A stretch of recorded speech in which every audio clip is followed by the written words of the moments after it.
வணக்கம் Tamil cine news channel. இப்போ நம்ம பார்க்க போகிறது சமீபத்தில் வெளியாகி வெற்றிகரமாக ஓடிக்கொண்டிருக்க விஜய் ஆண்டனியோட நடிப்பில் வெளிவந்த சைத்தானுடைய வசூல் நிலவரம்.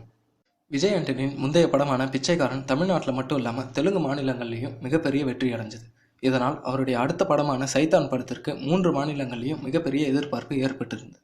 அந்த எதிர்பார்ப்பை பூர்த்தி செய்யும் வகையில் சைத்தான் படத்திற்கு ஊடகங்கள் மற்றும் சமூக வலைதளங்களின் பாசிட்டிவ் ரிசல்ட் இந்த படத்திற்கு ஓப்பனிங் வசூல் அதிகரிக்க கை கொடுத்துச்சு. கோலிவுட், டோலிவுட் என 2 மாநிலங்களிலும் நல்ல ஓப்பனிங் வசூல் கொடுத்துள்ள இந்த படத்தின் சென்னை ஓப்பனிங் வசூலை பற்றி இப்போ பார்ப்போம். கடந்த வாரம் இறுதி நாட்களுடைய நிலவரப்படி டிசம்பர் 1 முதல் 4 வரை சைத்தான் திரைப்படம் சென்னையில் 19 திரையரங்குகளில் 246 காட்சிகள் திரையிடப்பட்டு ரூபாய் 1,45,00,000 வசூல் செய்துள்ளது.